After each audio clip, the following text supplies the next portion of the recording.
Morning, अस्सलाम वालेकुम। Rising Pakistan में आपको कहेंगे खुश आमदीद। मेरे साथ हैं मोहम्मद शुएब, मेरे साथ हैं सबीन फारूक। Good morning. एक नए हफ्ते का आगाज, एक नई एनर्जी, नई लुक के साथ। नई लुक मैंने इसलिए कहा कि सबीन थोड़ी चेंज सी लग रही थी, मैंने कहा कि मैं अच्छा, कह दूं। मैंने सोचा कि बहुत सारे लोग कह रहे थे कि फ्रेश लुक की बहुत ज़रूरत है, बाल बहुत लंबे हो गए, कुछ तारीफ कर रहे थे, बाल बहुत लंबे हो गए। तो मुझे इंस्टा पे बड़े बड़े मैसेज, क्योंकि मैं एक्चुअली बाल लंबे रखती नहीं हूँ, तो पहली मर्तबा जब एक्सपेक्टेशंस से थोड़े से लंबे हुए तो लोगों ने कहना शुरू कर दिया। और अभी तक वैसे मैंने पिक्चर अपलोड नहीं की, सो आई डोंट नो कि क्या रिएक्शन आने वाला है, अच्छा बिकॉज लोग अच्छा बड़ा आएगा। प्यार भी कर रहे हाँ होते हैं बिल्कुल और ऐसे ही है। हर एक की अपनी एक वो होती है। लेकिन आई थॉट कि maybe change is always good ना। चेंज इज गुड, प्लस अपनी चॉइस की बात भी है ना। इफ यू आर हाँ feeling good, if you want to have it, तो आपको करवाना चाहिए। बल्कि ये हुआ ये सबीन के हाँ। चंद दिन पहले कोई क्लिप मुझे चाहिए था, तो मैं वो क्लिप ढूंढते ढूंढते ना एकदम एक क्लिप आया, तो मैंने एकदम देखा, मैंने कहा है सबीन के तो बहुत छोटे बाल होते थे, तो माशाल्लाह बहुत लंबे बाल हो गए मेरे हैं। तो इतने, मैंने शोल्डर से नीचे बाल कभी रखे नहीं, मैं शोल्डर से ऊपर ऊपर बाल हमेशा मेरा हेयर कट होता है। सो ये पहली मर्तबा ऐसे हुआ था कि मतलब हाँ इतने लंबे लंबे बाल। मैंने बाल किए। और फिर पता नहीं मैं गई, और उसके बाद भी मैंने सैलून वाली को तो कह दिया, जैसे आप सब कहती हैं हालांकि आप जाके तो कहते हैं ट्रिम कर दें। नहीं, मैंने ट्रिम नहीं, मैंने एक हेयर कट बताया, वो ओके। लॉन्ग कट में था, और मैंने कहा आप मेरे ये कट कर दें। करते करते करते करते उन्होंने मेरे बाल यहाँ से यहाँ पे ले आए, तो आई वाज लाइक अच्छे लग रहे थे, तो मैंने कुछ कहा नहीं, ऐसे ओके कोई कुछ बात नहीं, कुछ इट्स कहने फाइन, की अब गुंजाइश बाकी अपनी भी नहीं खेती है, थी। दोबारा बढ़ जाएंगे। बढ़ जाएंगे, ऐसे ही है। बस बाल होने चाहिए, हाँ। बढ़ने चाहिए। वैसे भी हम अक्सर परेशान रहते हैं ना बालों के गिरने से। बहुत से लोग इसको रिलेट कर पाते हैं, जो कह रहे होते हैं, शिकायत करते हैं मौसम के चेंज के एतबार से भी, अदरवाइज भी कह रहे होते हैं कि अच्छा due to genetics, due to diet और समथिंग बाल गिर रहे होते हैं, तो बड़े परेशान हो रहे हैं। समटाइम्स हम सिंपल सी एक जो बात कर देते हैं, वो यहाँ का पानी ऐसा है। ये अक्सर शहरों से मुतालिक बात होती है ना, जब आप एक शहर से दूसरे शहर मूव करते हैं तो आपके बाल गिरना शुरू होते हैं, आप कहते हैं यहाँ का पानी ऐसा है। सो समटाइम्स ये दुरुस्त बात भी होती है, समटाइम्स नहीं भी होती है। समटाइम्स कोई और रीजन, कोई और फैक्टर हो सकता है, जिसको आइडेंटिफाई करना बहुत जरूरी आपकी होता है। न्यूट्रिशन डेफिशिएंसीज हाँ, होती इट हैं, कुड बी ज़्यादातर ये डेफिशिएंसी। होती हैं, बहुत सारे रीजंस होते हैं। लेकिन मैं आज ये वैसे लोगों को से हम ये सवाल भी करते हैं, और हम आगे चल के प्रोग्राम में ऐड भी करेंगे, जो आज हमने वैसे टॉपिक भी रखा था, शुरू हमने इससे किया। अपनी ज़िंदगी में आप कौन सा चेंज लेकर आए, अपनी अपीयरेंस के पर्सपेक्टिव से, अपनी सोच से के पर्सपेक्टिव से। अगर आप अपनी अपीयरेंस में कोई चेंज लेकर आए, उसने आपकी ज़िंदगी पे क्या इम्पैक्ट किया है। बिकॉज लोग इस बात से आई डोंट नो रिलेट कर सकते हैं नहीं कर सकते, बट वाकई ये होता है कि आप कोई चेंज अपने अंदर लेकर आते हैं and you feel good about your self, तो आपकी पूरी थिंकिंग, चीज़ों को देखने का नज़रिया, बहुत सारी चीज़ें बदलना शुरू हो जाती हैं। तो अक्सर लोग कहते हैं ना कि किस घर में किसके लिए तैयार होते हो, तो वो बड़े लोगों का बड़ा अच्छा रिस्पॉन्स होता है। वो ये बात करते हैं कि हम अपने लिए होते हैं, हम और किस लिए, बिकॉज हमें अपना आप अच्छा लग रहा होता है।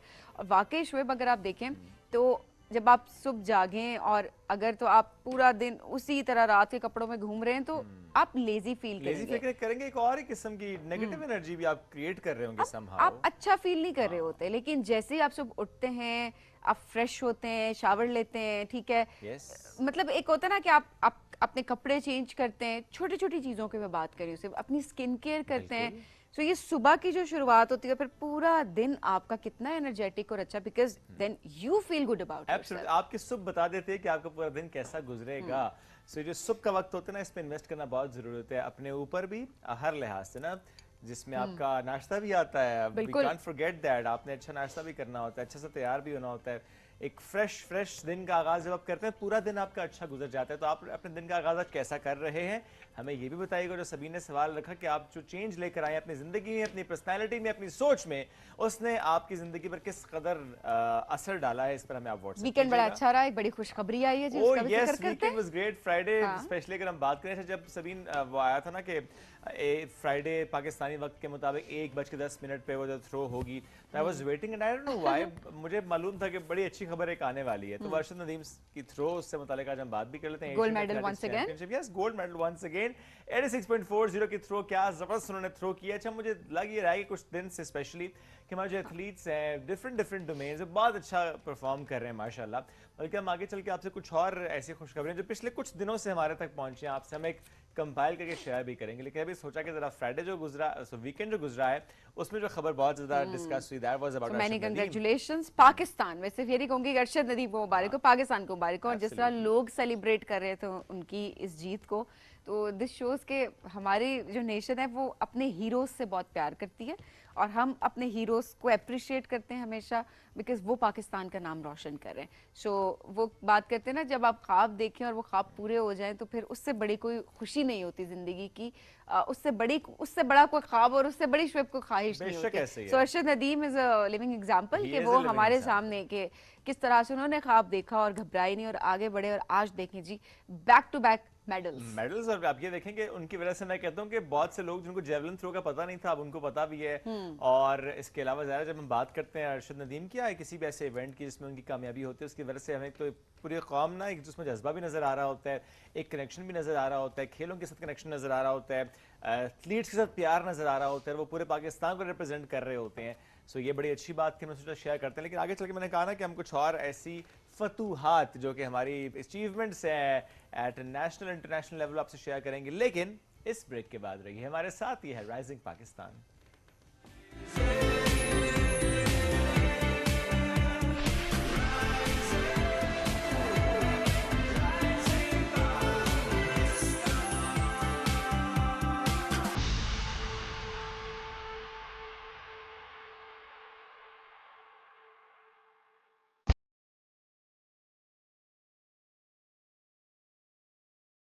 रोज एक नई सुबह, नए चेहरों, नए अंदाज के साथ।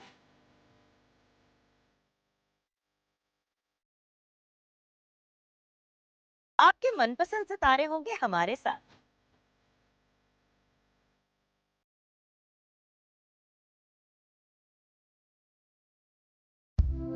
हीरो खुशियों के साथ करेंगे हल्ला गुल्ला, मस्ती और मजाक। मेरी होगी आपसे एक बार फिर मुलाकात, आपके मेरे पीटीवी होम पर।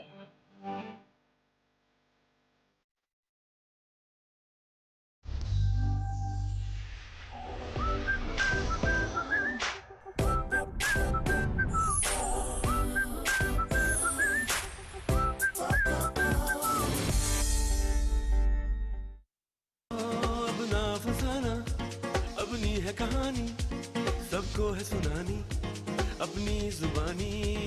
एक है अदाकार, दूजा बेकार, डीजे पे तो है बस उर्दू ही सवार। अम्मा पे तीनों को बयाने का बुखार, और इनमें भरी है लालच बेशुमार। यहाँ मिलेंगे सब रंग हमारे संग, ऐसे ना दूर जाइए।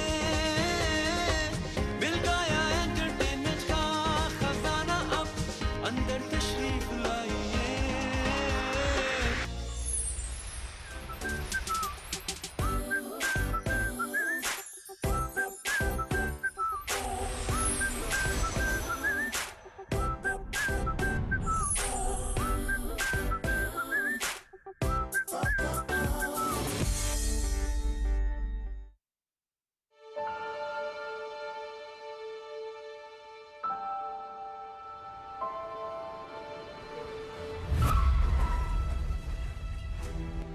अब्बू और चाचू भी तो आप ही की वजह से।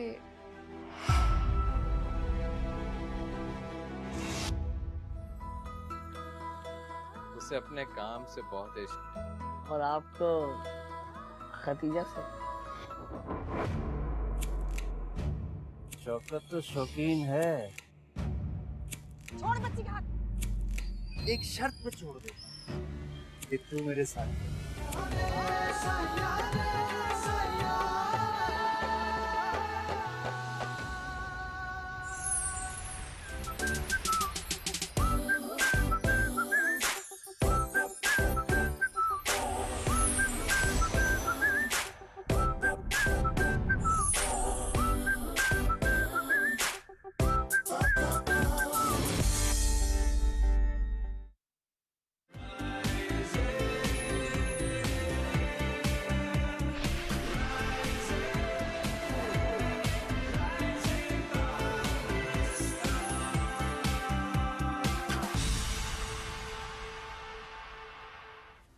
वेलकम है जी राइजिंग पाकिस्तान में, आपको कहेंगे खुश आमदीद। और जिस तरह से हम डिफरेंट मौजूद पे बात कर रहे होते तो आज भी एक ऐसा मौजू हमने चूज़ किया है जिस जिसके बारे में लोग बात नहीं कर रहे होते, इस वजह से क्योंकि उनको रियलाइजेशन ही नहीं होती कि वो किस प्रोसेस से या किस बीमारी से गुजर रहे हैं। मैं इसको बीमारी ज़रूर कहूँगी बिकॉज कंडीशन होती है, और उस कंडीशन के बारे में लोग बात नॉर्मलाइज करना शुरू कर देते हैं, इतना नॉर्मलाइज कर देते हैं कि उसके इलाज के लिए कोई नहीं जाता क्योंकि उसे बीमारी कोई नहीं समझ रहा होता। आज हम बात करेंगे जी पोस्ट ट्रॉमेटिक स्ट्रेस डिसऑर्डर के बारे में, PTSD। आप बहुत सारे लोग इससे फेमिलियर होंगे, इस टर्म से।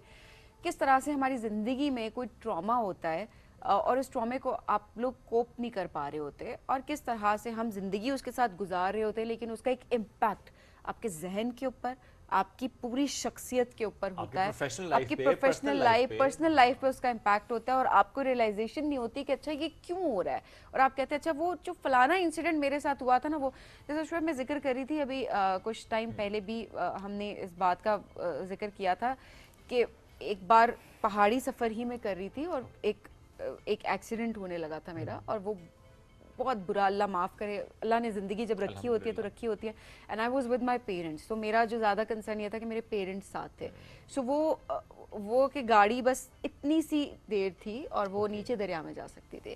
सो वो हल्के से उसके साथ टर्न लेके हम बहुत जो पिछली गाड़ी थी वो निकले, तो उन्होंने, पिछली गाड़ी वालों ने गाड़ी रोकी, एंड दे वर लाइक के ये एक मौजज़ा था, क्योंकि हम पीछे से देख रहे थे कि आपकी गाड़ी का टायर यूँ हो के उसने बिल्कुल किया, बिकॉज ऑब्वियसली अल्लाह ने ज़िंदगी रखी होती है, बचाने वाली अल्लाह की ज़ात है। लेकिन आज तक पहाड़ी सफ़र से मैं बहुत डरती हूँ, मैं ड्राइव नहीं कर सकती, मेरे साथ कोई ड्राइव करो, मैं हालांकि पिछली सीट पर बैठी हुई हूँ, मैं बिल्कुल उसको कोप नहीं कर सकती। और जैसे ही मुझे ये पता लगता है कि मेरा कोई फैमिली मेम्बर किसी, या मेरा कोई क्लोज वन किसी पहाड़ी सफ़र पे जाने लगा है, तो मुझे एकदम से पूरा वो शॉक लगता है, और वो पूरा याद आता है इंसिडेंट कि किस तरह से गाड़ी होने लगी थी। एंड देन मेरी मुझे एंजाइटी हो रही होती है, हार्ट बीट तेज़ हो जाती है, और मुझे तब तक वो स्ट्रेस रहता है जब तक वो सफ़र कंप्लीट नहीं हो जाता, और मैं बार बार पता कर रही होती हूँ कहाँ पहुँचे, क्या हुआ, पहुँच गई। और देखिए वो टाइम कितना डिफिकल्ट हो जाता है। एग्जैक्टली। सो ये मेरे लिए इतना मुश्किल हो गया है कि मैं अपने पेरेंट्स को कहीं नहीं भेज पा रही होती, और इसी तरह से देखें हम सबकी ज़िंदगी में ऐसा कुछ ना कुछ चल रहा होता है,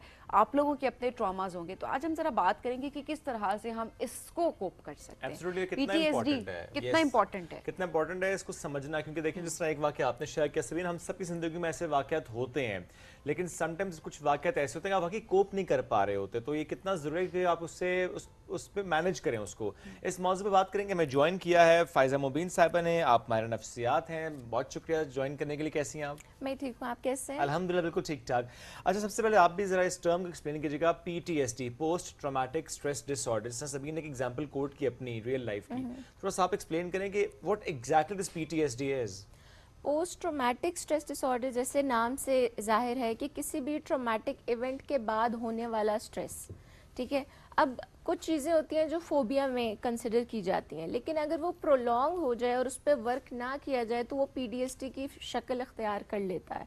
और इसमें इसकी जो सबसे पहली जो इंडिकेशन जिसे हम कह सकते हैं वो ये होती है कि स्ट्रेस आपको होता है, उससे रेलिवेंट जो भी इवेंट है वो आपके साथ हो या किसी के साथ हो। जैसे इन्होंने बताया कि अगर कोई और भी जा रहा होता है सफ़र पे तो मेरे कान एकदम खड़े हो जाते हैं कि अच्छा, और मुझे फ्लैशबैक्स आना शुरू हो जाते हैं।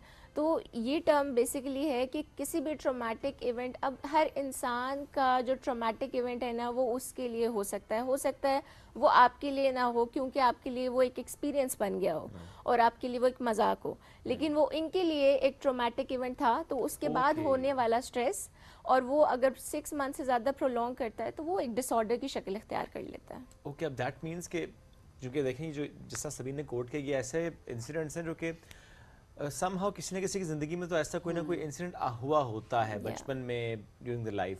तो क्या वाकई ये कन्वर्ट हो जाता है PTSD में? यस, हो जाता है। ये डिपेंड करता है आपके रिसोर्सिंग पे, आपके लाइफस्टाइल पे। अगर आपके लाइफस्टाइल में ऑलरेडी नेगेटिविटीज़ हैं, आपकी पर्सनल लाइफ में मुश्किलात हैं, आपकी वर्क लाइफ बैलेंस नहीं हो रही, फाइनेंशियली आप थोड़ा सा कर रहे हैं, कंट्रीब्यूट कर सकते हैं। एग्जैक्टली, तो वो उसको समझ लें बूस्ट कर सकते हैं।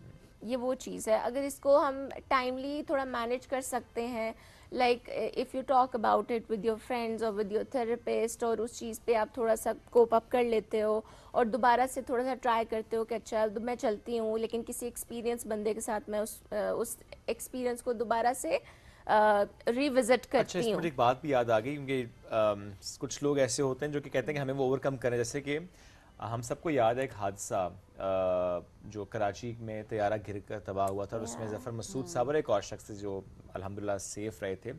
तो I was listening to him और जफ़र साहब ने कहा कि जब उस हादसे के बाद मुझे सफ़र करना था तो मुझे सब ने कहा कि नहीं तुमने सफ़र नहीं करना, गाड़ी पे जाओगे। उन्होंने कहा कि आज मैं सफ़र नहीं कर सकूंगा तो मैं ज़िंदगी भर PTSD में चला जाऊंगा। सो उन्होंने कहा कि मुझे सफ़र करना है और उन्होंने सफ़र किया उसके बाद दोबारा जहाज़ पे और उसने ओवरकम कर लिया। अच्छा, डिपेंड करता है ओवरकम कोई कर पाता है कोई, हाँ। बिकॉज उसके बाद मैं जो इंसिडेंट बता रही हूँ कोई 5-6 साल हो गए इस इंसिडेंट को एंड स्टिल ये है। Yeah. लेकिन 6 साल के अंदर मैंने सफर किया है, ऐसा नहीं कि मैंने सफर नहीं किया। और बहुत सारे लोग रिलेट करते होंगे बिकॉज मैं कश्मीर जाने की बात कर रही हूँ, मेरा गांव है तो मैं हर साल जा रही होती हूँ, हर कुछ टाइम बाद में पहाड़ी सफर कर रही होती हूँ, लेकिन विद दैट एंजाइटी और थ्रू आउट वो हार्ट बीट तेज होना और वो सफर ऐसा कि वो मतलब जितना होता है कि आप अवॉइड करें उस सफर को तो बेहतर है। मैं चाहूँगी ना जाऊं, लेकिन ऑब्वियसली जाना होता है। तो सफर आप कर रहे होते हैं तो हर एक का अपना तरीका होता है। मैं चाहूँगी फायज़ा आप जरूर बताएं कि किस तरह से हम इसको मैनेज कर सकते हैं और क्या क्या इसके लेवल्स होते हैं जिसको हम मैनेजमेंट की तरफ ले जा सकते हैं। देखिए PTSD के 4 लेवल्स होते हैं, माइल्ड, मॉडरेट, सिवियर और very severe.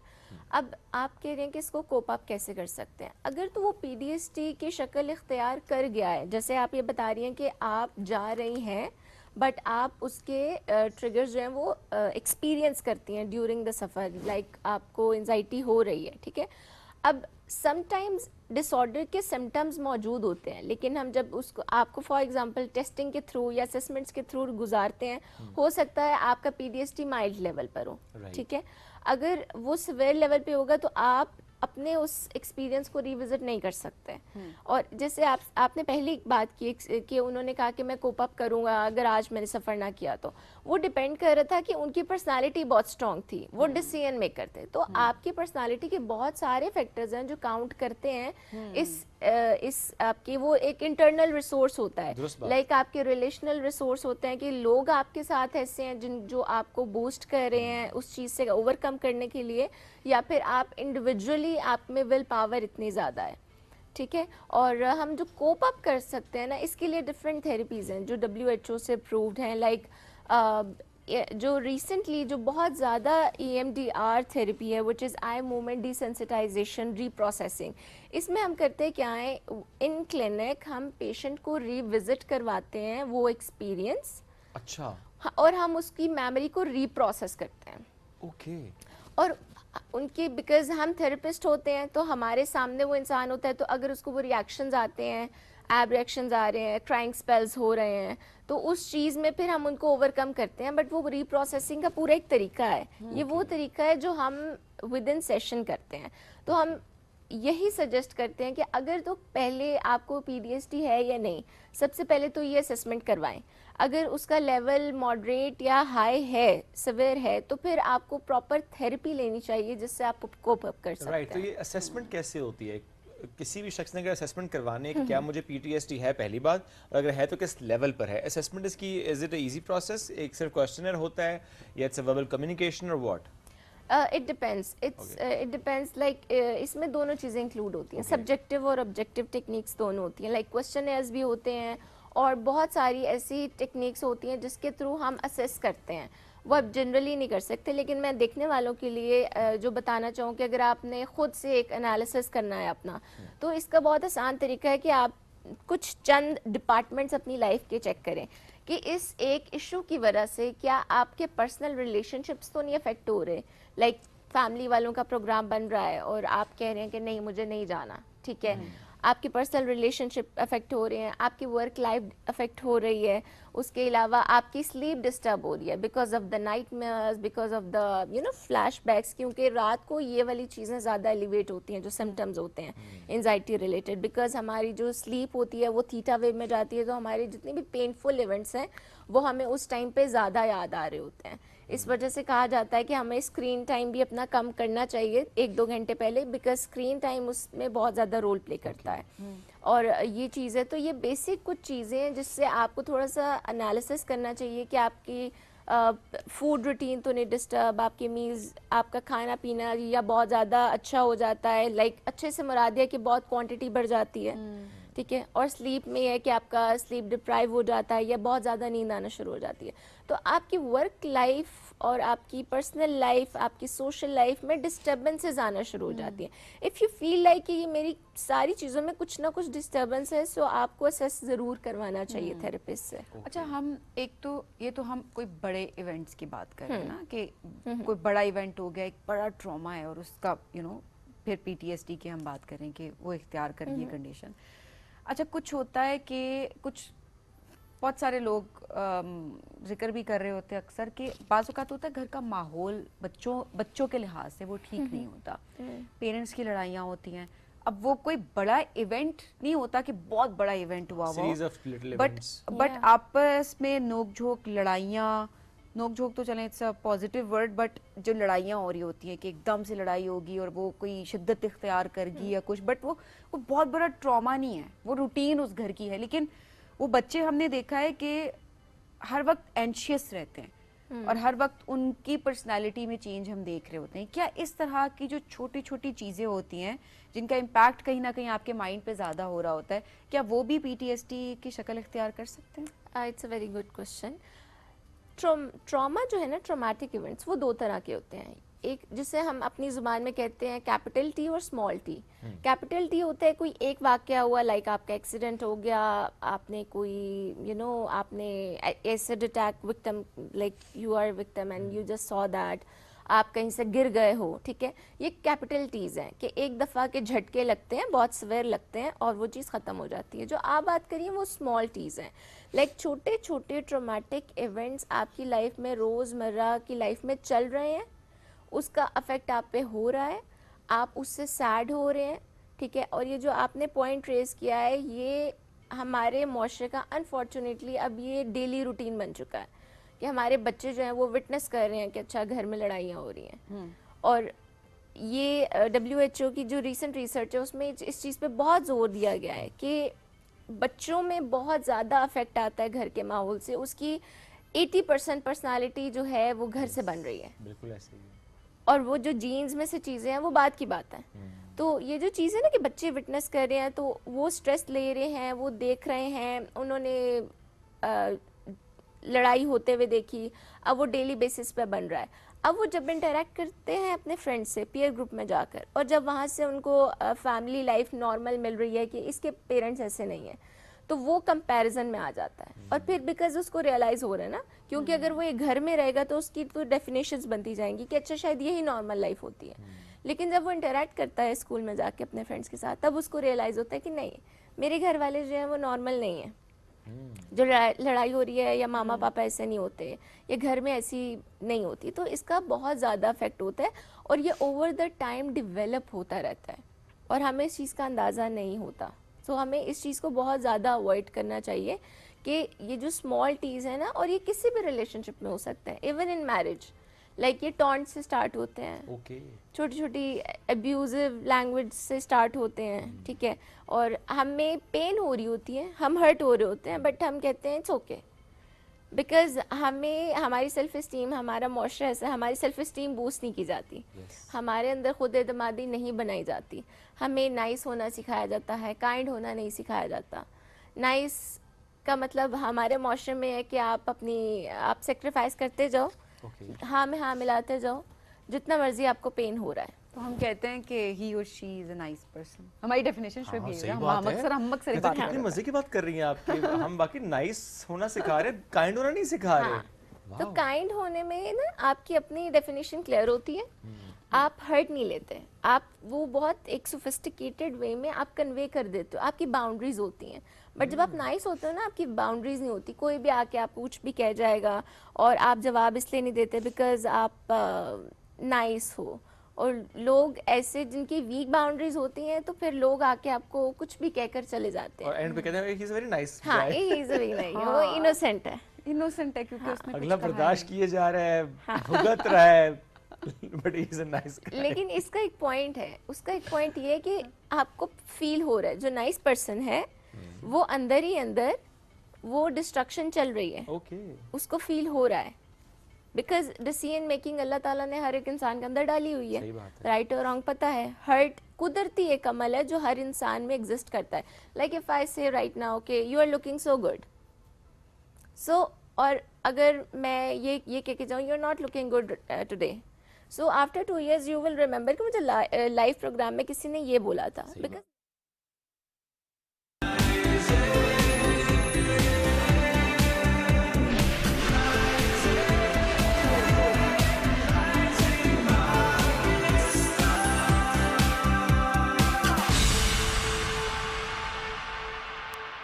Very much for joining us today. वक्त बड़ा मुख्तसर था, लेकिन ये जो कुछ टिप्स आपने बताए, आई एम श्योर कि बहुत ज़्यादा ये काम करेंगे आपके लिए. अगर आपको लगता है कि आपकी ज़िंदगी में कोई ऐसा फेज़ है या आपकी ज़िंदगी में किसी ऐसे दौर से गुजर रहे हैं जहाँ पे आपको लगता है कि इट्स स्ट्रेस, यानी PTSD या कोई और किस्म का स्ट्रेस है, सो कुछ टेक्निक्स बताइए. इसमें एक जो कि आपने लाजिम प्रैक्टिस करनी है वो ये वाली है. मैंने 3 टाइम्स कर दिया. आपने बहुत सीरियस लिया. आपने बहुत सीरियसली. एक ब्रेक की तरफ बढ़ेंगे, ब्रेक से वापस आएंगे. रहिए हमारे साथ. ये है rise Pakistan.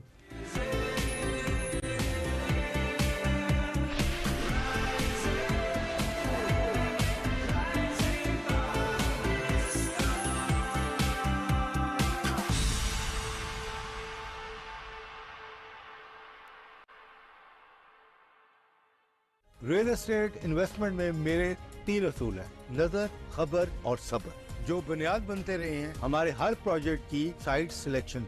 Green palms Lahore, Lahore का नया मरकज.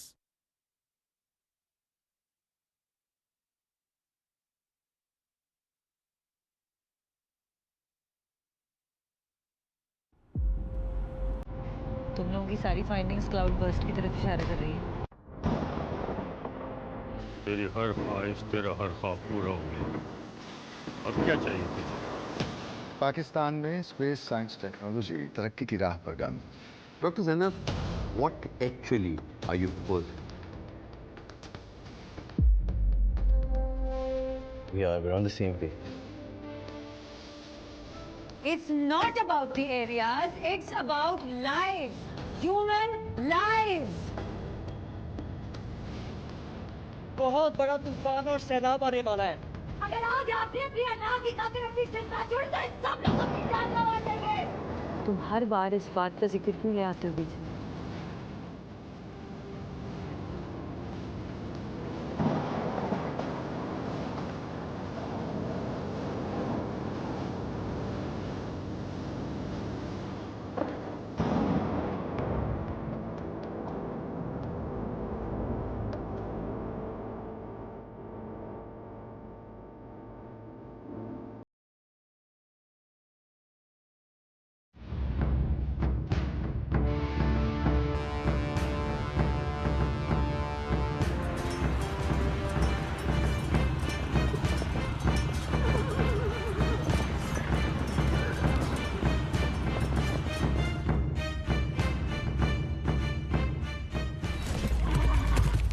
ख्वाहिशे नातमाम की कहानी जो दुनिया फतह करने निकली. ये वही जगह है जहां से सिकंदर आजम का लश्कर पहली मर्तबा बाजौर में दाखिल होता है. वो आखिरी सफर जो एक फातह का दर्दनाक अंजाम बन गया. कोहे हिंदुकश की तंग घाटियों से मकरान के साहिलों तक, गंधारा और वादी सिंध की सरजमीन पर सिकंदर का लश्कर बड़ी बड़ी मंजनीकों के जरिए से शहर पर पत्थरों की बारिश कर देता है. सिकंदर आजम और इस खित्ते के बहादुर बासियों के दरमियान खूनरेज मार्कों और मज़ाहिमत की हजारों साल पुरानी दास्तान. PTV की डॉक्यूमेंट्री सीरीज सिकंदर आजम एक ख्वाहिशे नातमाम का आखिरी सफर.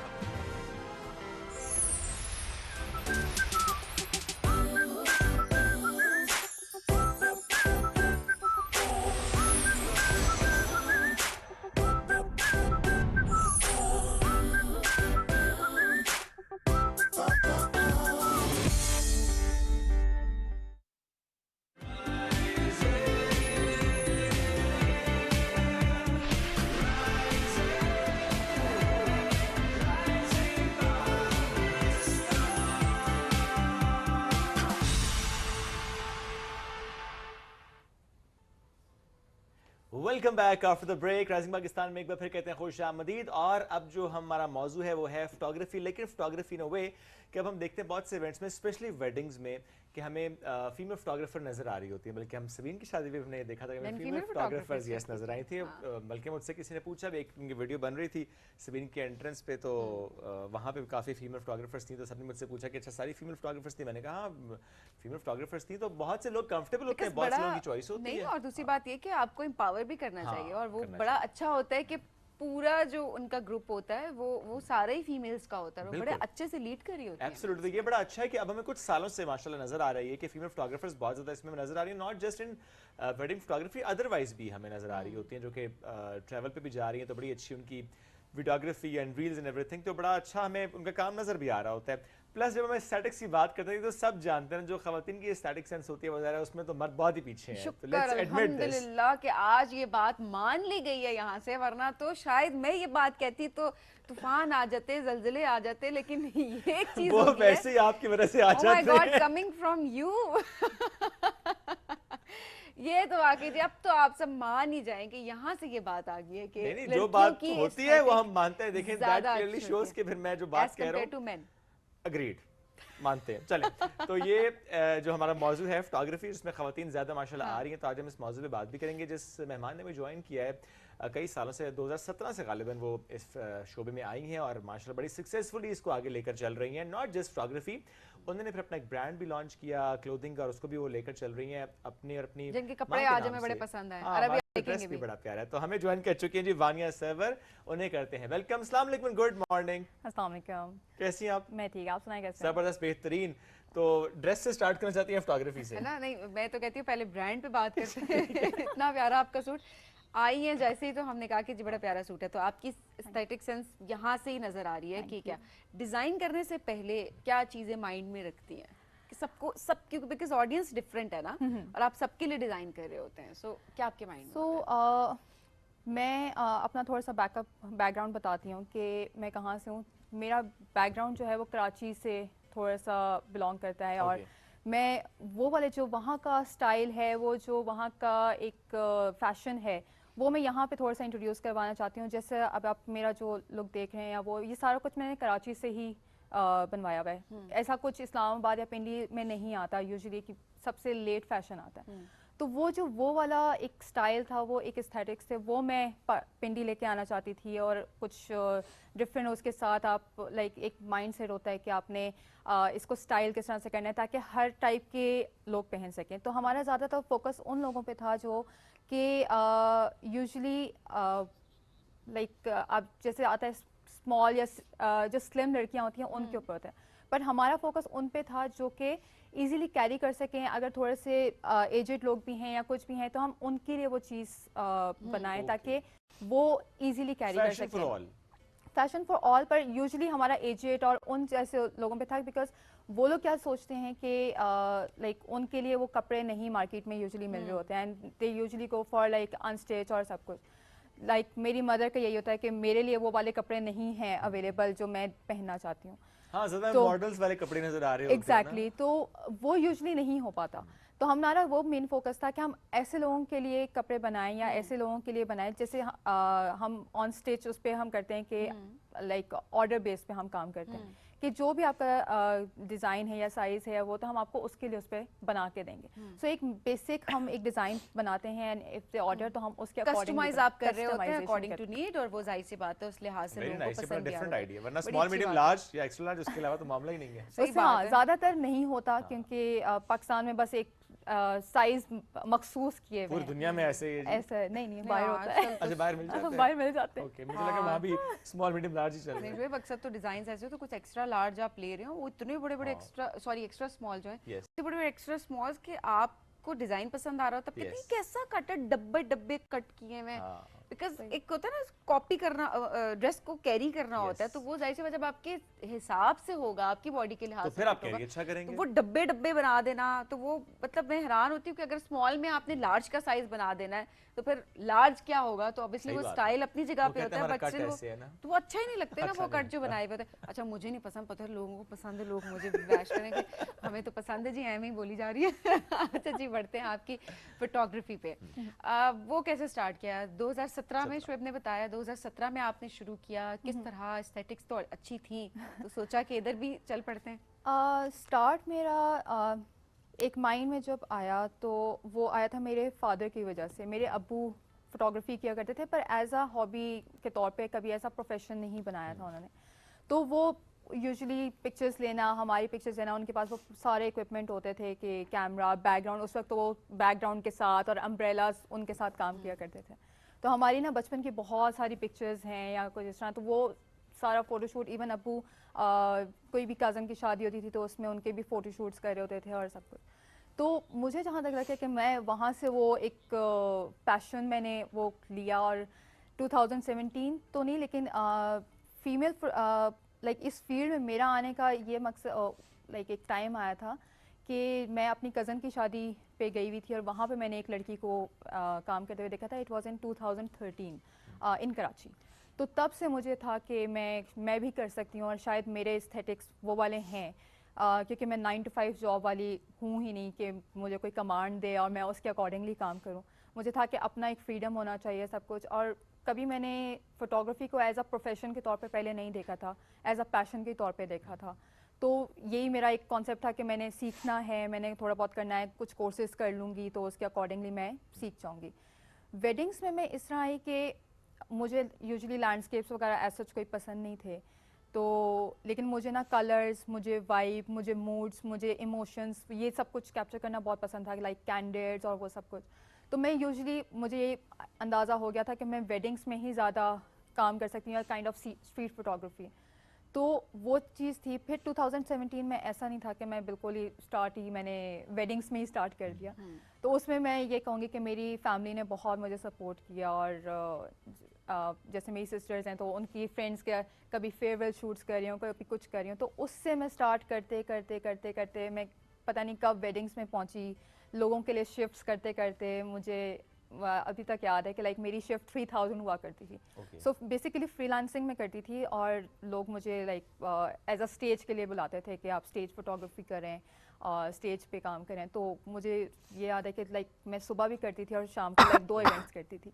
उस वक्त एनर्जी भी बहुत होती थी। तो 3000 इकट्ठे करते करते करते उस साल लाइक 2017 में मैंने अपना पहला लेंस अपने पैसों से ख़रीदा था। तो वो मुझे आज तक याद है कि उसकी प्राइस भी याद है, उसकी डेट भी याद है, क्योंकि पहले तो ऑब्वियसली अब्बू ने ही सारा इक्विपमेंट वगैरह ख़रीद के दिया था।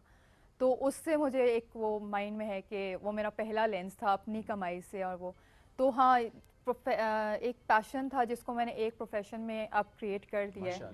तो ये एक बहुत बड़ी मेरे लिए अचीवमेंट है, और ऑब्वियसली फैमिली का अगर सपोर्ट ना होता तो मैं यहाँ तक नहीं पहुँच सकती थी। आपने ग्रेजुअली इसको ट्रांजिशन के थ्रू यहाँ तक पहुँचना है। ऐसा नहीं कि one fine morning you wake up and you said I am a good photographer, let's do it. आपने ये नहीं किया, आपने बड़ा उससे ऑर्गेनिक एक तो सारा रहा कि फ्रेंड्स का या सिस्टर की फ्रेंड्स के इवेंट्स करते करते यहाँ तक पहुँच गई। अच्छा फायज़ा, अगर हम 80s और 90s में देखें तो उस वक्त जो मूवीज़ बनती थी उसमें हम देखते थे ना कि वह तो झुमके से कुछ चीज़ निकल के घूम के या तो यहाँ से निकल घूम के घुमा, मतलब दुल्हन को ऐसे घुमाते थे ना, चक्कर देते थे। दूल्हे की बात कर रहे हैं वो, मुझे तो अभी भी याद है मेरे चाचू की शादी की वीडियो थी, वो अभी तक जब हम देख रहे होते हैं तो छोटी में थी, मेरा फुटबॉल बनाया हुआ हर जगह पे ना। और फुटबॉल भी अच्छा ठीक है, फुटबॉल बना दिया, मेक सेंस, ठीक है बना दिया, doesn't make sense still, but any how उसको पूरा बाउंस कर पीछे गाना लगा हुआ, गाना नाम नहीं मैं लेना चाह रही, बट बाउंस कराते कराते कराते कराते वो स्क्रीन से बाहर निकाला। जैसे मुझे किक मार के ना, जैसे फुटबॉल लिटरली फुटबॉल होता है, मुझे किक मार के स्क्रीन से आउट हो गया।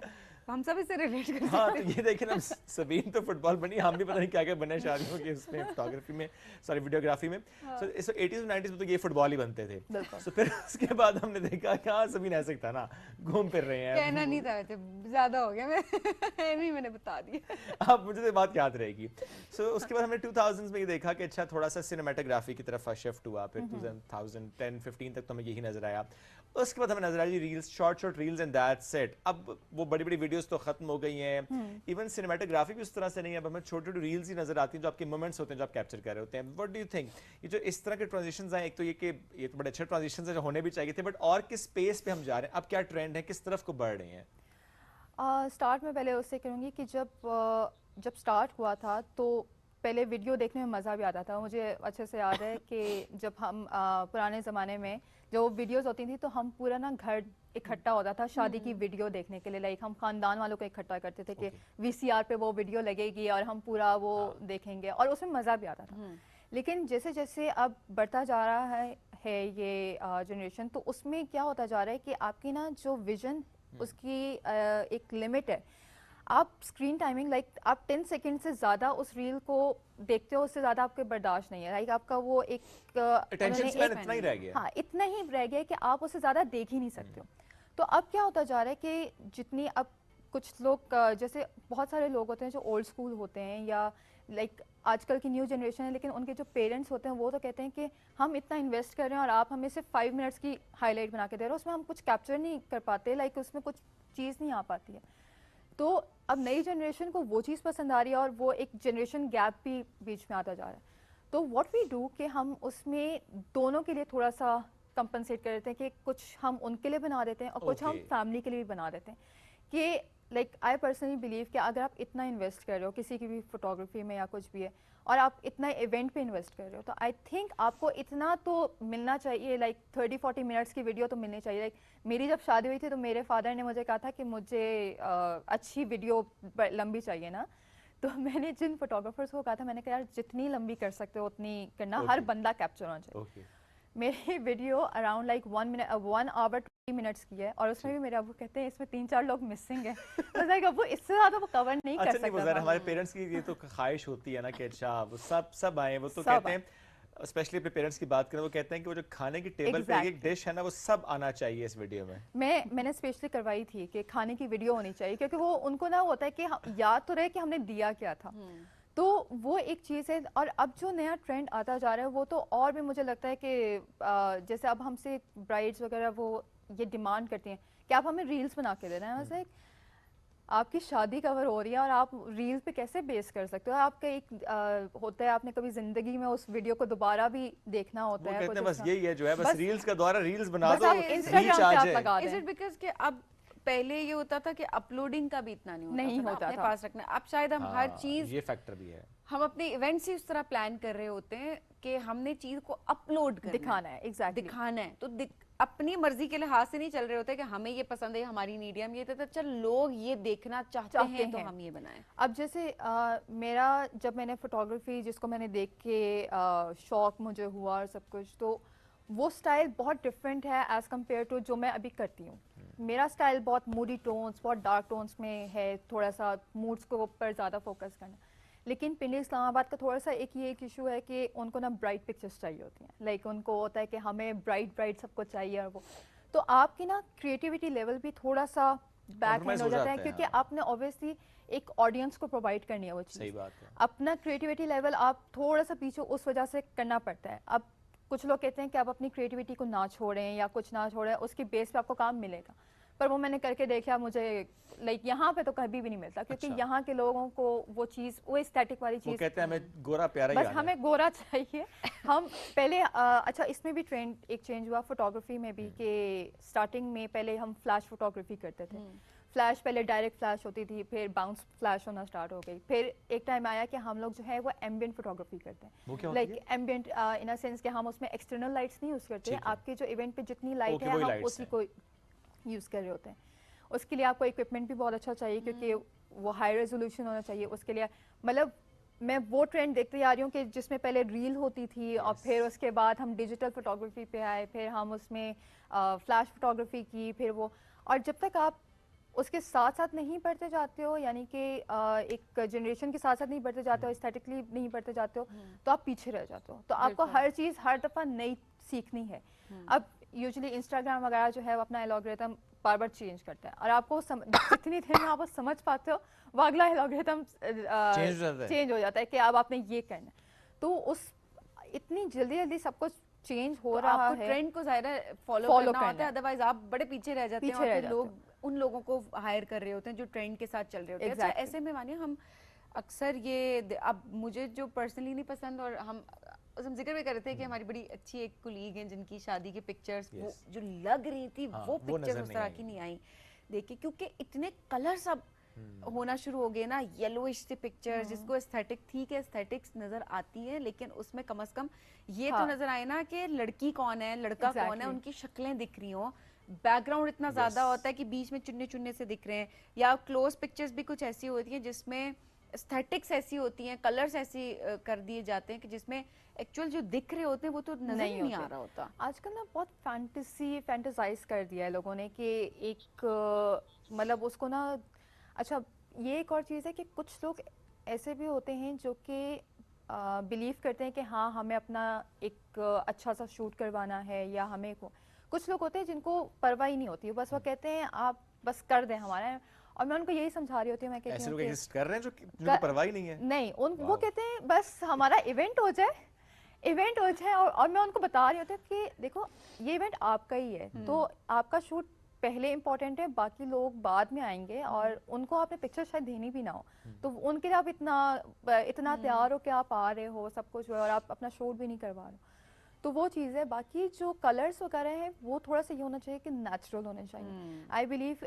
लोग ना बहुत ज़्यादा अब, क्योंकि यूजुअली लोग जो है ना बाहर के लोगों को देख के, फोटोग्राफी देख के उनसे इंस्पायर होते हैं, एंड दे एक्सपेक्ट कि हम वही चीज़ उनको प्रोवाइड करेंगे। अब हम उनको ये बता रहे होते हैं कि देखो हर चीज़ आपको वैसी नहीं मिल सकती, ना आपकी शक्ल वैसी है, ना आपका वेदर ऐसा है, ना आपके कपड़े वैसे, ना आपका मेकअप वैसा, तो it's not like a thing कि आपको हम एग्जैक्ट वो चीज़ देंगे। प्लस आई थिंक सबसे इम्पोर्टेंट लाइट है ना। नहीं, देखो आपकी हर चीज़ इम्पोर्टेंट होती है।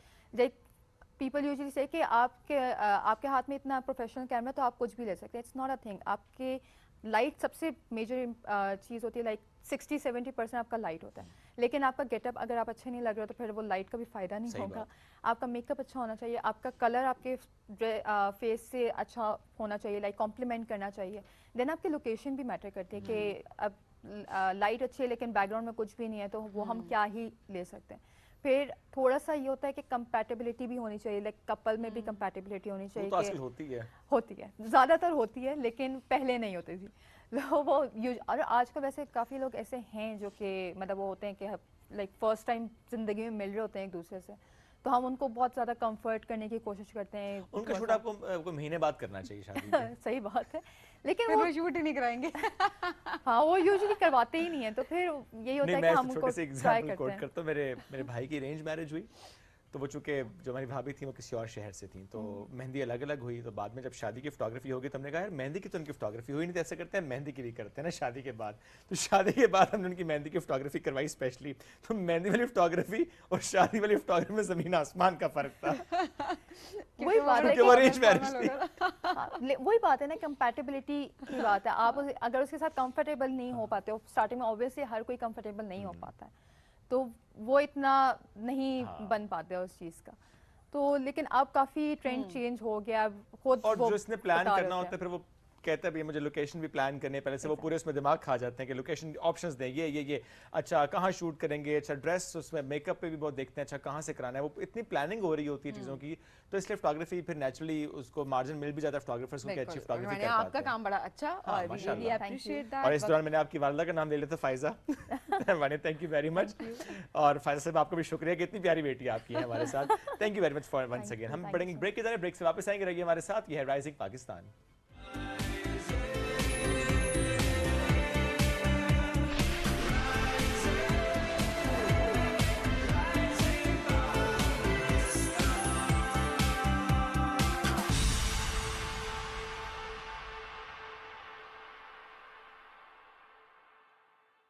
Green palms Lahore, an eco-friendly lifestyle, a secure investment, और वो भी फ्री लाइफ इंश्योरेंस के साथ। ग्रीन पाम्स लाहौर, लाहौर का नया मरकज।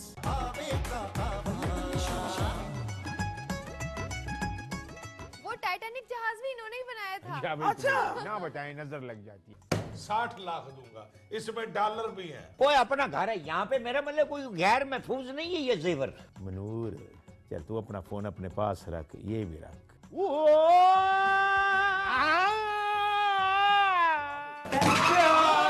डैडी आप कहाँ थे? मैं आपको काफी देर से ढूंढ रहा था। आपकी हॉबी क्या है? चाबी? उससे मैंने करोड़ों रुपया लेना है। अजी इस बात का हार्ट दे के वर्ल्ड को लो कौन डरे। लंबी जुदाई काले पीले जुल्फों के फंदे न डालो। दुबई नहीं है, ये हमारा मुल्क पाकिस्तान है। अच्छा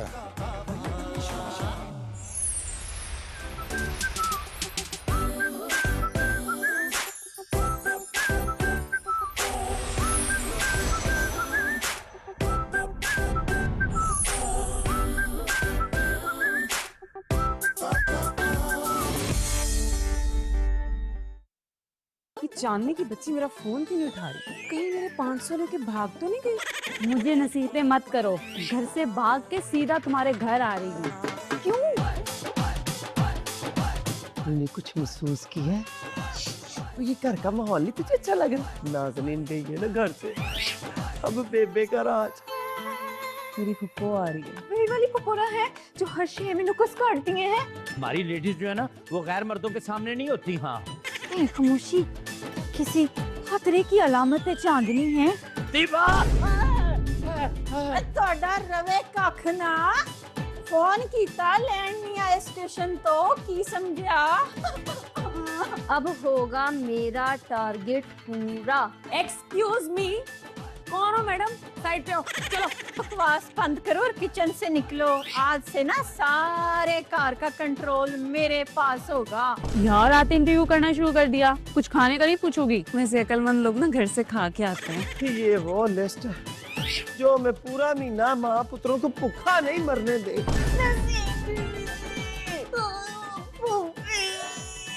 फूफी मर गई। Chilli sauce, chilli sauce, chilli sauce, chilli sauce, chilli sauce.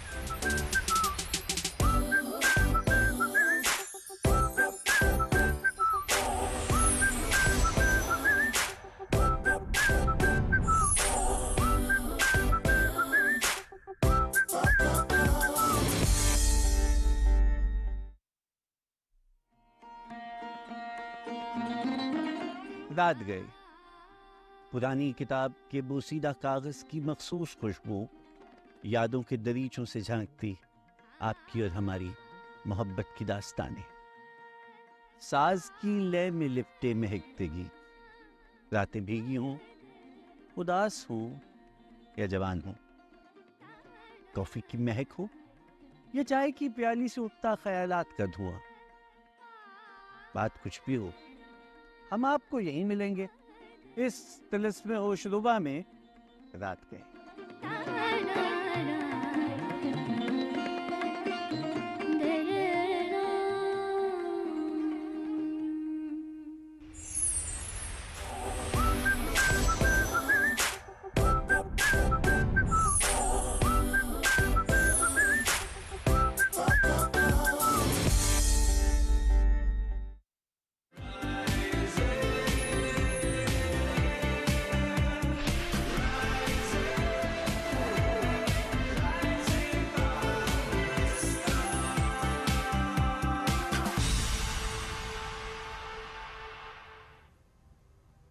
Welcome back. जी राइजिंग पाकिस्तान में आपको कहेंगे खुश आमदीद। और अब आपकी मुलाकात करवाने लगे हैं हमें खूबसूरत आवाज़ की मालिका से। और सिर्फ आवाज़ नहीं, खुद भी बहुत प्यारी है। खुद भी बहुत प्यारी है, लेकिन उनकी आवाज़ उनकी पहचान है। लेकिन चलिए हम उनके बारे में एक जुमला और कह देते हैं। वो हम ये कहते हैं, सभी अक्सर हम चीज़ों को देख के कह रहे होते हैं ना कि अच्छा ये हमारा कौमी खेल है, ये हमारा कौमी मशरूब है, ये हमारा कौमी कुजीन है, ये आपका कौमी शो है राइजिंग पाकिस्तान। तो इस तरह से नेशनल वॉइस ओवर आर्टिस्ट का अगर किसी को हम कह सकते हैं ना खिताब, तो वो फिर मिला है रिमशा बासित शेख साहिबा को। तो आज हमें ज्वाइन कर चुके हैं। क्या खूबसूरत उनकी आवाज़ें हमें आप चाहते हो या ना चाहते हो, ये आवाज आपको सुननी पड़ती है, क्योंकि फोन में भी आपको आ रही होती है कि आपका मतलूबा नंबर किसी के इस्तेमाल में नहीं। ऐसे बहुत सी आवाजें, तो उनको वेलकम करते हैं। अस्सलाम वालेकुम, गुड मॉर्निंग। वालेकुम अस्सलाम, गुड मॉर्निंग। ग्रेट, क्या आवाज है माशाल्लाह। यही कॉम्प्लीमेंट जरा आपको मिलता है हर रोजाना की बुनियाद पर। रिमशा, कैसे चल रहा है आजकल सब कुछ? अल्हम्दुलिल्लाह बहुत अच्छा चल रहा है। That's great. अच्छा, हुआ एक दिन ये कि मैं आई वाज ड्राइविंग समवेयर और आपका शो चल रहा था। अच्छा, उस वक्त क्योंकि मैं नॉर्मली नहीं सुन रहा होता रेडियो, तो मुझे नहीं मालूम था कि अच्छा वो शो आपका चल रहा है ना।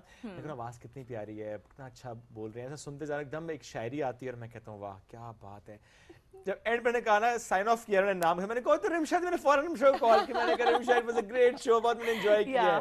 तो नॉर्मली चूंकि जब आप रूटीन में नहीं सुन रहे हो तो आप समटाइम्स नहीं वो जज कर पाते, बाद में आपको पता चल रहा होता है लाइक अच्छा ये तो हमारे जानने वाले हैं, तो बड़ा अच्छा लग रहा होता है।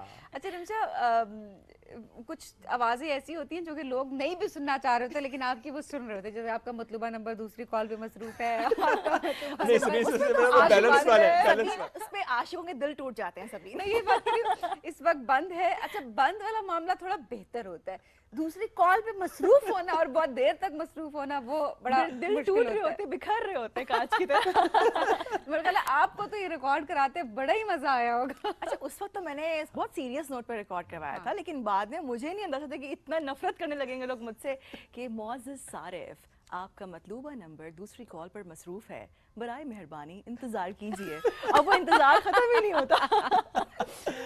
और अच्छा, बल्कि क्यों ना वो रिमशा पोइट्री हो जाए दोबारा, अगर आज जो हम उस दिन डिस्कस, मैंने फौरन कॉल करके आपसे कहेंगे, वो एक तो वैसे भी आप बहुत अच्छा, आपकी अदायगी बहुत अच्छी है, लेकिन वही पोइट्री अगर आज हो जाए हमारे नाज़रीन के लिए। Sure, why not.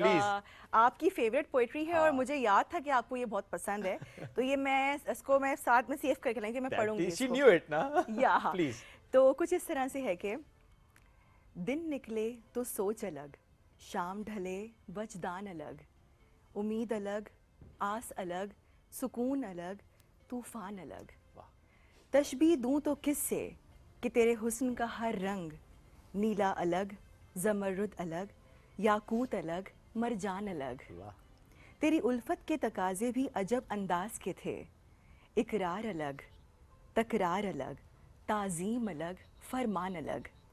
गर साथ नहीं दे सकते तो बांट दो यकजां लम्हे, गर साथ नहीं दे सकते तो बांट दो यकजां लम्हे। मसरूर अलग, निढाल अलग, पुरकैफ अलग, परेशान अलग। वक्ते रुखसत अलविदा का लफ्ज़ जब वो कहने लगे, वक्ते रुखसत अलविदा का लफ्ज़ जब कहने लगे, आंसू अलग, मुस्कान अलग, बेताबी अलग, हिजान अलग। और आखिर में बहुत ही खूबसूरत है, जब छोड़ गया तब देखा अपनी आँखों का रंग, जब छोड़ गया देखा अपनी आँखों का रंग। हैरान अलग, पशेमान अलग, सुनसान अलग, बयाबान अलग। वाह भाई वाह, जबरदस्त। नाज़रीन, आपने करना है क्या, मैं इस क्लिप को करना है शेयर, आपने बनाने जाके इस पे फिर टिकटॉक्स, आपने बनाने इस वीडियोस, और जहाँ जहाँ भेजना चाहते हैं भेजें। भेज दे। मैंने जहाँ जहाँ का इसलिए कुछ लोग 2-3 जगह भेज देते हैं। देखिए वो दिल जोड़ती भी है, सिर्फ तोड़ती नहीं है आप लोगों के। अच्छा, अक्सर लोग मुझसे रेडियो पे कहते हैं कि आरजे एक पोइट्री आप सुनाती हैं वो हमें सुनाया करें, तो अगर आप लोग इजाजत दें तो मैं सुना सकती हूँ? ओके, वो कुछ इस तरह से है कि आपने भी सुनी होगी कि मगरूर जो कहती है तो कहती रहे दुनिया, मगरूर जो कहती है तो कहती रहे दुनिया, हम मुड़ के किसी शख्स को देखा नहीं करते। वाह भाई वाह, ये तो ईगो। कुछ लोगों को ये फील करके करना चाहिए। या फिर इसी तरह अक्सर जो है, क्योंकि आपको पता है रेडियो पे बहुत से ऐसे टूटे हुए दिल भी सुन रहे होते हैं जो किसी से बात तो करते नहीं, बट टूटे हुए दिल ही होते हैं, तकरीबन ऐसा होता है। तो मैं उसके ऊपर भी उनका भी ख्याल रखना पड़ता है, फिर उनके टूटे हुए दिल की कुछ ऐसी पोइट्रीज हैं जो हमें पढ़ना पड़ती हैं और उनको सुनाना पड़ता है। आपने तो टूटे हुए दिल की पोइट्री पूरी किताब एक रखी होगी अपने पास, कि आज मैंने इसका ये हिस्सा लोगों के सामने रखना है। या बिल्कुल ऐसा होता है। वो फिर उसके बाद जो उनकी तारीफों के पुल होते हैं और वो बहुत जेन्युइन तारीफ करते हैं, ऐसा नहीं है कि वो आपसे सिर्फ जुबानी कर रहे हैं, उन्हें एक एक वर्ड याद होता है कि हमारी आरजे ने आज क्या बोला है, और वो उस पर अमल भी करते हैं। कोई मशवरा तो अमल भी करते हैं। बड़ा कनेक्ट है आपके साथ। कितना अर्सा हो गया रेडियो करते हुए? रेडियो करते हुए 2021 में ज्वाइन किया था मैंने, तो तकरीबन 4 साल से ऊपर हो चुका है। अच्छा, ये 4 साल से ऊपर as a voice over artist इसको कितना अर्सा हो गया? 2017 when I was in university। अच्छा, यूनिवर्सिटी से शुरू किया? यूनिवर्सिटी का किसी सेकंड ने था। बताया था कि आपको रिमशा करना चाहिए या खुद अप्रोच किया था आपने लोगों को कि नहीं मेरे अंदर ये टैलेंट है? या मैंने कभी जिंदगी में वॉइस ओवर का नाम ही नहीं सुना था कि वॉइस ओवर भी कुछ होता होगा। ये तो क्योंकि मैं फ्रिक्वेंटली होस्टिंग करती रही हूँ, शौक था मुझे अपनी यूनिवर्सिटी लेवल पे सब कुछ करने का। तो I was hosting a function in my university और वहाँ पे जो है बहुत बड़ी एडवर्टाइज कंपनी है, उनके जो हैं वो चेयरमैन भी मौजूद थे, उनके बाकी जो ग्रुप के लोग भी मौजूद थे।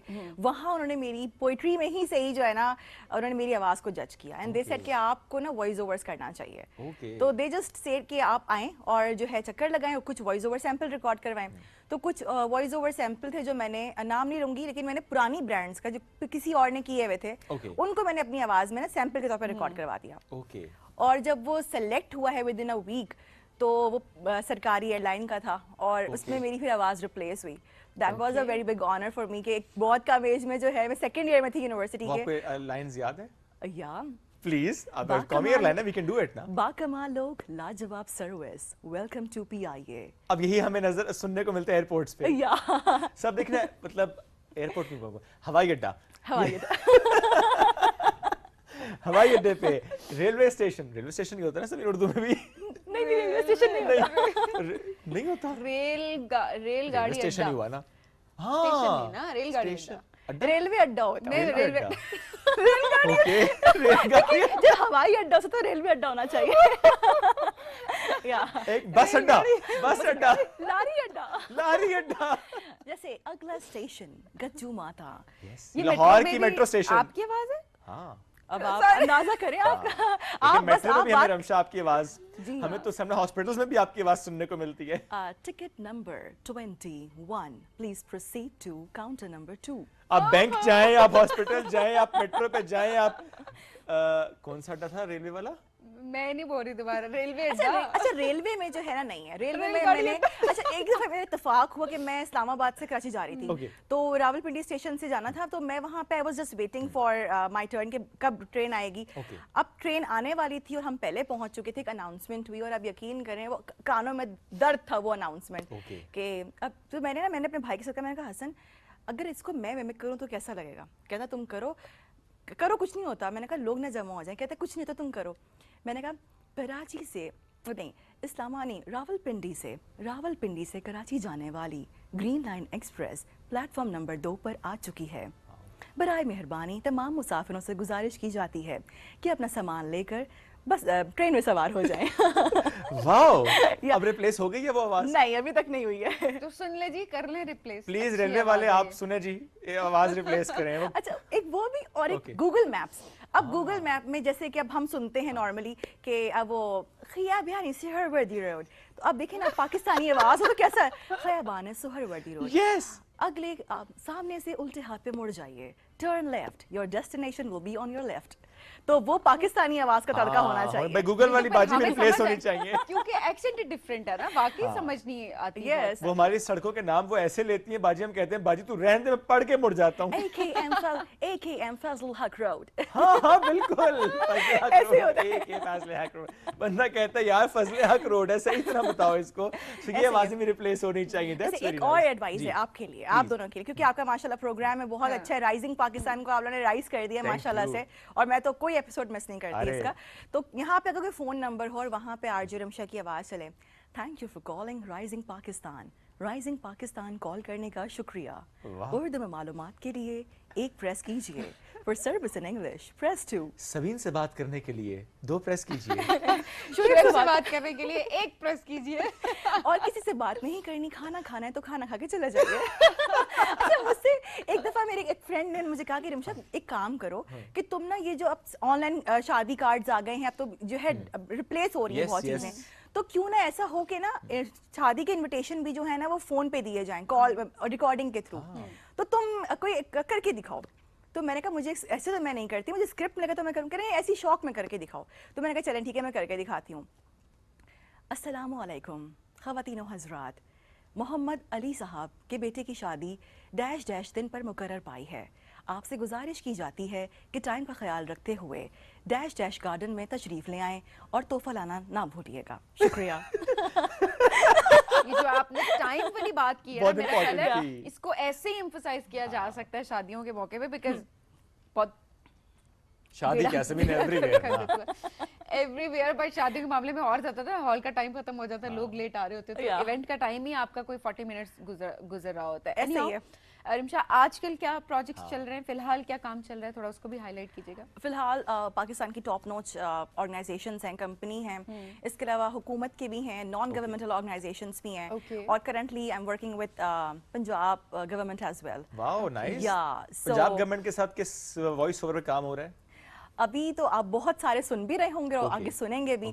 अभी रिसेंटली मेरे पास एक वॉइस ओवर आया हुआ है जो बकरा ईद से पहले चलना है। बस जी कुछ दिन बाकी है, वैसे भी 7 तारीख को बकरा ईद है, और 7 तारीख वाले दिन भी, उसके बल्कि आई थिंक एक दिन पहले और एक दिन बाद भी आपको ये आवाज सुनाई देगी। तो हम आज यूं करते हैं कि पहले से सुनाते हैं कि क्या मैसेज आने वाला है। और पब्लिक सर्विस मैसेज जो कि बहुत जरूरी है, and not just for Punjab, it's for Pakistan actually. लेकिन आप चूंकि पंजाब गवर्नमेंट के लिए काम करें, जरूर वो मैसेज अगर आप सुनाए ना, क्या मैसेज है जो हम अभी सुनेंगे अपने जब भी हम कॉल करेंगे किसी को? जी बिल्कुल, कुछ इस तरह से है कि कुर्बानी आपका जज्बा, कुर्बानी आपका जज्बा, सफाई हमारी जिम्मेदारी। ईद उल अजहा के बाबरकत मौके पर वज़ीर आला पंजाब मरियम नवाज शरीफ की हिदायत पर सुथरा पंजाब प्रोग्राम के तहत रावलपिंडी वेस्ट मैनेजमेंट कंपनी हस्ब रिवायत रावलपिंडी को आलाइशों से पाक और साफ सुथरा रखने के लिए मुकम्मल तौर पर मुतहर्रिक है। आगे आप लोग सुन लीजिएगा। आगे बाकी सुनना है, और लेकिन ये कि ये मैसेज बहुत इंपॉर्टेंट है, बाकी इट्स पब्लिक सर्विस मैसेज, जो कि ज़ाहिर है आप बहुत सारे पब्लिक सर्विस मैसेज आप रिकॉर्ड करवा रही होती हैं, तो बड़ा अच्छा होता है कि आपकी ये अच्छी सी आवाज़ में वो मैसेज कन्वे हो रहा होता है, उसकी रीच भी हमें नजर आ रही होती है। बंदा ये नहीं कहता ये आवाज़ अच्छी नहीं है तो आप वैसे इंजॉय करते हैं, तो ये बड़ा इंपॉर्टेंट मैसेज था। तो ये तो हो गया जो सुथरा पंजाब का एक मैसेज जो आपने ईद की मुनासबत से दिया। अच्छा, इसके अलावा जो अभी डिफरेंट प्रोजेक्ट्स चल रहे हैं वहाँ पे ज़ाहिर है हम श्योर एंजॉय करें, जो वॉइस ओवर डिफरेंट मूवीज़ के लिए भी तो करती हैं। वो डबिंग होती है। जी मैंने आपको लास्ट अपने शो में बताया था, आपने जब मुझे इनवाइट किया था उस वक्त कोरोना फ्रेशली जो है उसका एक वेरिएंट खत्म हुआ था, दूसरा वेरिएंट स्टार्ट हुआ था, और मैंने कोरोना का आपने मुझसे करवा उसी से स्टार्टिंग की थी हमने शो की। तो बिल्कुल ऐसा है कि डिफरेंट प्रोजेक्ट्स हैं जो चल रहे होते हैं, लेकिन ये है कि आप हमें जो है ना बहुत विजिलेंट रहना होता है बहुत से मामलात में, कि एक तो तलफ़्फ़ुज़ की अदायगी हो गई, ठीक है, और एक्सेंट हमारा जो है वो क्लियर होना चाहिए, ऐसा हो कि सामने जो हम पढ़ रहे हैं वो सामने को समझ में आए, ठीक है।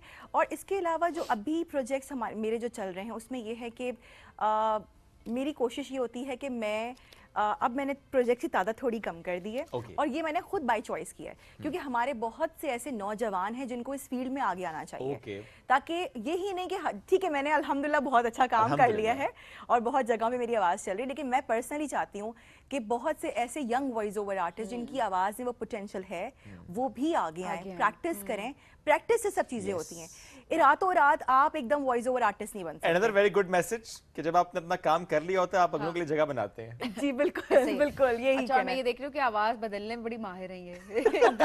अभी ये एक और मोड है, अभी इनको कहे ना ये कर दो तो फौरन आवाज, तो मेरे ख्याल है कोई टास्क देते हैं। ऑलराइट, एक टास्क देते हैं। फॉर एग्जांपल रिमशा, हम आपको एक सेंटेंस देते हैं, उस जुमले को आपने मुख्तलिफ अंदाज में उसकी वॉइस ओवर करनी है। नेशनल सेंटेंस उस पे जाते हैं मेरा ख्याल है, and that is about the national T, national T, national T नहीं मतलब टी, नेशनल ड्रिंक वो है जी चाय।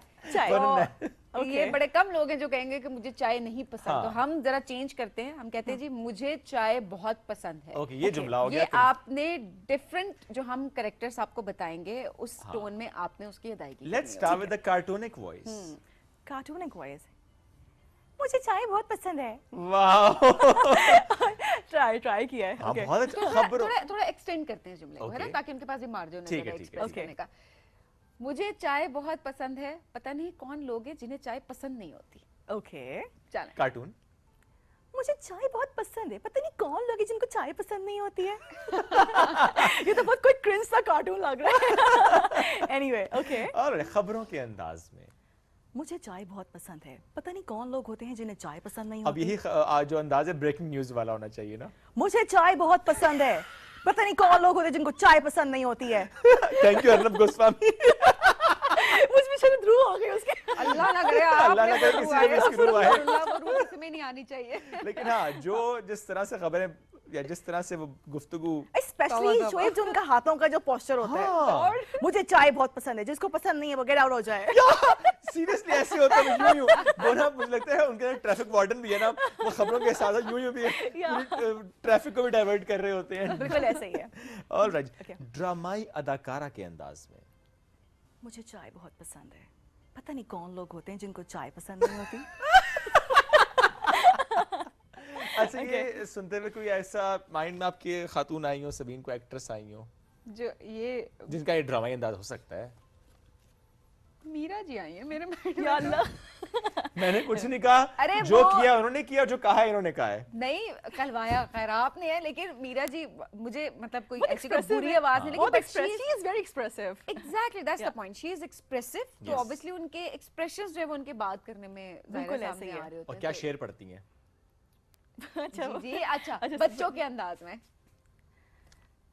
मुझे चाय बहुत पसंद है। पता नहीं कौन लोग होते हैं जिनको चाय पसंद नहीं होती। अच्छा, ये जिस तरह आपने बोला ना, मुझे वो बाबू बाबा वाले लोग याद आ गए। बेबी शोना वाले, बेबी शोना वाले, बेबी शोना जिनकी वीडियोस आ रही होती हैं और वॉइस